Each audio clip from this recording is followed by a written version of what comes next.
The road to network transformation has been challenging for telco providers. Joining me is Tom Craig, Global Vice President and General Manager, Communications Technology Group at HPE, to discuss their role in helping to remove those obstacles. Tom, thank you for joining us. Clarence, pleasure to be here.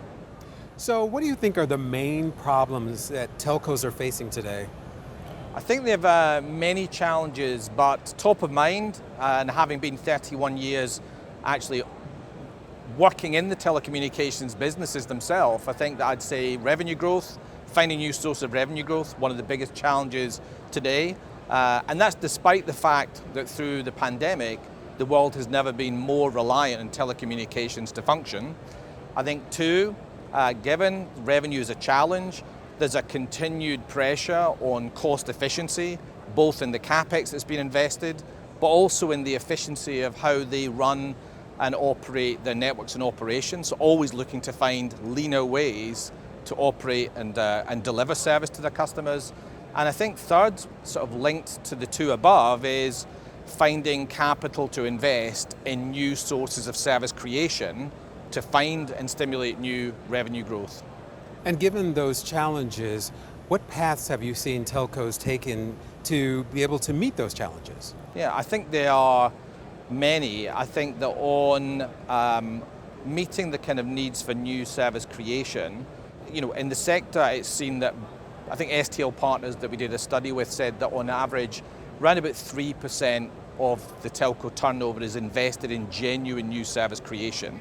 But if you look at some of the innovators and the hyperscalers and some of the new OTT businesses, they'd been either 13 to 14%, right? So there's a big delta that if you're going to create new source of growth, then you need to find new sources or new means of investment, right? So I think that area, I think we've seen businesses try to find through partnerships and industry partnerships, leveraging broader ecosystems and the wallets of adjacent partners to try and find new services of growth. I think on cost efficiency, the telecoms industry has never stopped. If you look at the evolution of waves of outsourcing, network sharing, BPO partnerships, they've gone through a whole new wave of areas, but we're now seeing the next focus is on technology automation to drive the next levels of efficiency in the industry, for sure.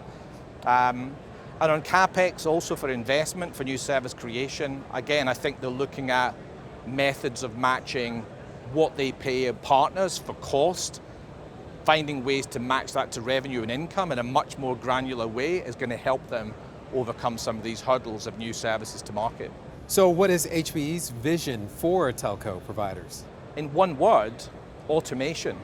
So I think when it comes to the journey of driving this new world of efficiency within the operators, which will create oxygen for investment, the number one thing we do is automation.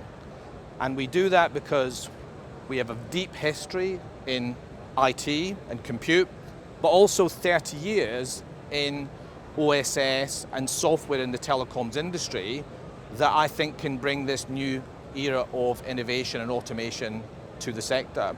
The convention we're at today, there are 5,000 customers and partners, but a little known fact is there are 5,000 professionals who only build solutions for the telecom sector in HPE. That's the Communication Technology Group. So they're there to help and help with this innovation and automation challenge in particular. So how has HPE built that trust? Isn't HPE an IT company? Yes, we are, but I think that the journey that the telecom sector is on, and many of them are very advanced, is the cloudification of networks and infrastructure for agility and new service creation. But on that journey, as HPE, yes, we've got a deep heritage in IT, but 30 years of consistently innovating in solutions and software that will help with some of these challenges, right? So I think that's kind of a little known, maybe less known spoken fact, but I think that's specifically how we can get marrying deep knowledge of the communications environment, OSS, BSS systems, with IT and helping customers on that journey to create the new hyper-efficient telco groups of the future. So what are the top 3 areas that you're innovating for telcos right now? Top 3, top of mind, I think for sure, network automation. So delivering zero-touch, end-to-end automation for telecommunications groups. And we can touch on some of those examples. Second is there's this new wave of disruption, which is the disaggregation of the RAN environment. Not only do we bring best-of-breed compute solutions, which people know us for, but also the software solutions that will deliver the most effective, least cost to operate disaggregated RANs in industry, and we're doing that for customers today. So I think that that's number 2. And 3, helping with brand new service creation monetization, both through Aruba, in edge to cloud connectivity solutions for enterprise, to the carriers, to their customers, but also in new innovative private 5G solutions, kind of enabling new business models in many industry verticals.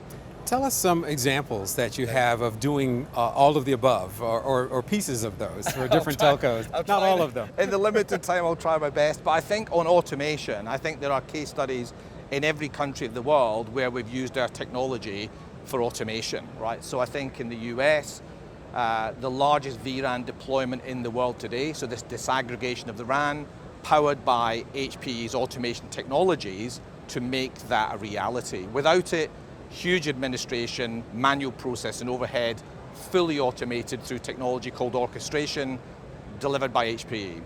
I think again in Europe, Swisscom would be a top of mind example where the time to market for all of their business-to-business services has been cut by 80%, right? So the time to do product to market and deliver it, cut by 80%, all of the B2B portfolio, fully lifecycle automated by our technologies.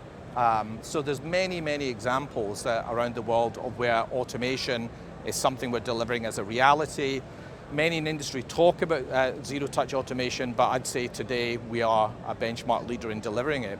On some of the other service creation, MVNOs in Japan that we brought to market with zero CapEx.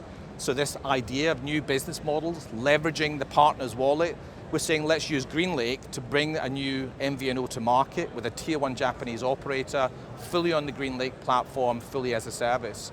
Many, many more, and hopefully another day we get to talk about some other exciting examples. Well, Tom, thank you so much for being with us today and sharing those insights. No, thank you.